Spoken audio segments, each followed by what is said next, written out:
Channel भूगोल अध्ययन पीठ। भूगोल अध्ययन पीठ पे तुम सबको स्वागतम। आज पम्पा मैम में चले आए क्लाइमेटोलॉजी का एक टॉपिक लेके, वो है ताप का मापन के बारे में और ताप क्रम के बारे में। तुम लोग मेरा दूसरा एक वीडियो में देखो लोगे कि ताप या हीट के बारे में या टेम्परेचर के बारे में मैं डिस्कस कर चुकी हूँ ऑलरेडी। उसके बाद मैं ताप के मापन के बारे में आज बोलूंगी कि ताप का मापन कैसे किया जा सकता है। ताप का मापन मेनली थर्मोमीटर यंत्र से किया जा सकता है। उष्णता का जो माप होता है और विभिन्न तरह का स्टैटिस्टिक्स लेकर या डेटा लेकर उसको क्या करते हैं, कैलकुलेशन करके उसके बारे में भी हम लोग डिस्कस कर सकते हैं या जानकारी उससे मिल सकता है। आज देख लेंगे कुछ ताप क्रम के बारे में हम लोग जान लेंगे कि ताप क्रम कैसे मापा जा सकता है या कैसे कैलकुलेट किया जा सकता है। दिन के विभिन्न समय का ताप देख के ताप क्रम मापा जा सकता है। महीने की विभिन्न दिन है उसमें भी टेम्परेचर लेके मापा जा सकता है। और वर्ष भर किसी महीने में ज्यादा उष्णता होता है, किसी महीने में कम उष्णता होता है, उसका जानकारी लेकर भी हम लोग कर सकते हैं। ठीक है, ताप का मापन कर सकते हैं। फर्स्ट हम लोग देख लेते हैं औसत दैनिक तापक्रम कैसे करते हैं।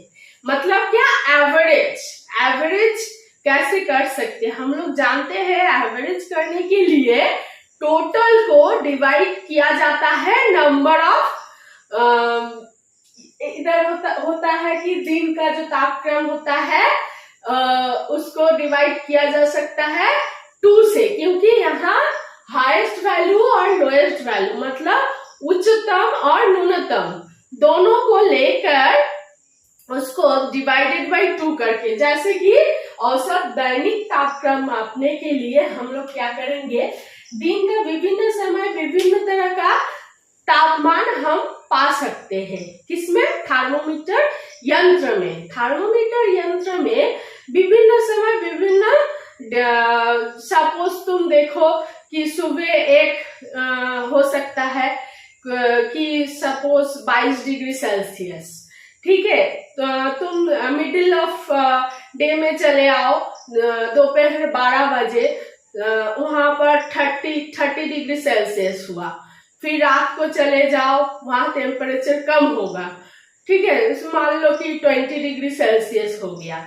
तो दिन में विभिन्न समय विभिन्न तरह का टेम्परेचर का मापन हो सकता है थर्मोमीटर स्केल में। और एक चीज बोल देती हूँ कि टेम्परेचर मापने के लिए फ़ारेनहाइट से भी हम दिखा सकते हैं, जैसे डिग्री सेल्सियस से हम दिखा सकते हैं, तो डिग्री फ़ारेनहाइट से भी हम टेम्परेचर को माप सकते हैं। ठीक है, तो दिन में हम देखेंगे कि सबसे मैक्सिमम या उच्चतम टेम्परेचर कब होता है, दोपहर को। तो दोपहर को सपोज यहाँ पर हुआ 28 डिग्री सेल्सियस तापमान। और न्यूनतम तापमान देखेंगे, ठीक है, वो हो सकता है कि भोर में हो सकता है, तो वहां पर सपोज हुआ 18 डिग्री सेल्सियस। ये दोनों को हम लोग मिलाएंगे, दोनों को मिला के 2 से डिवाइड कर देंगे। अभी कहा कि औसत या एवरेज माप करने के लिए टोटल को डिवाइड किया जाता है नंबर देके। तो टोटल यहाँ पर उच्चतम वैल्यू और न्यूनतम वैल्यू का टोटल करेंगे, करके 2 से डिवाइड करके होता है 23 डिग्री सेल्सियस। ये हुआ हमारा औसत दैनिक तापक्रम। समझ में आया? तो औसत दैनिक तापक्रम हम लोग ऐसे माप सकते हैं। नेक्स्ट देखो औसत मासिक तापक्रम। तो मासिक तापक्रम मापने के लिए हमको जानना पड़ेगा क्या, दैनिक तापक्रम को जानना पड़ेगा। ठीक है, उसके बाद हम लोग मासिक तापक्रम को माप सकते हैं। कैसे मापेंगे वो भी हम लोग देखेंगे कि मासिक औसत दैनिक तापक्रम को जोड़कर हर एक दिन का तापक्रम जोड़कर क्या करेंगे, उसको नंबर ऑफ मंथ्स या टोटल मंथ जो होता है 30 डेज, उससे डिवाइड करेंगे तो हम लोगों को क्या मिल जाएगा, औसत मासिक तापक्रम मिल जाएगा। क्लियर? क्या होता है, दैनिक तापक्रम को जब मापते हैं, दैनिक जो औसत दैनिक तापक्रम हर एक महीने का लेकर, जैसे कि एक महीने का एक दिन का हो गया 23 डिग्री, दूसरा दिन का हुआ 25 डिग्री, ऐसे करके हर एक दिन का लेंगे एक महीने का। ठीक है, 1 तारीख का जितना होगा, 2 तारीख का जितना होगा, 3 तारीख का, ऐसे करके 30 डेज का अलग अलग ये लेकर इसको जोड़कर डिवाइडेड बाय 30, क्योंकि मंथ में 30 डेज होता है, 30 करके जो आंसर मिलेगा वो हो जाएगा औसत मासिक तापक्रम। क्लियर सबको? ओके, नेक्स्ट चले जाते हैं तापांतर। तापांतर का मतलब ताप का जो अंतर होता है वो क्या, उच्चतम दिन का उच्चतम जो ताप होता है और न्यूनतम जो ताप होता है, दोनों का अंतर होगा तापांतर। ठीक है, क्लियर? नेक्स्ट क्या, औसत वार्षिक तापक्रम। औसत वार्षिक तापक्रम कैसे होगा, महीने का औसत महीने का जो तापक्रम मिल रहा है वो हर एक मंथ का, हर एक महीने का, जैसे जनवरी, फरवरी, मार्च, अप्रैल, ऐसे करके हर एक महीने का औसत जो तापक्रम मिलेगा उसको लेकर हम लोग क्या करेंगे, टोटल मंथ कितना है 12 से डिवाइड कर देंगे। ठीक है, जैसे कि ये सपोज मान लो 25 डिग्री सेल्सियस आया, फर्स्ट जनवरी का औसत मासिक तापक्रम, ये नेक्स्ट आया 26 डिग्री, ऐसे करके जितना आएगा प्लस करके डिवाइडेड बाय 12, क्योंकि 12 महीने में क्या होता है, 1 साल होता है। इस तरह औसत वार्षिक तापक्रम का वैल्यू हम लोगों को मिल जाएगा। नेक्स्ट क्या है, दैनिक तापांतर।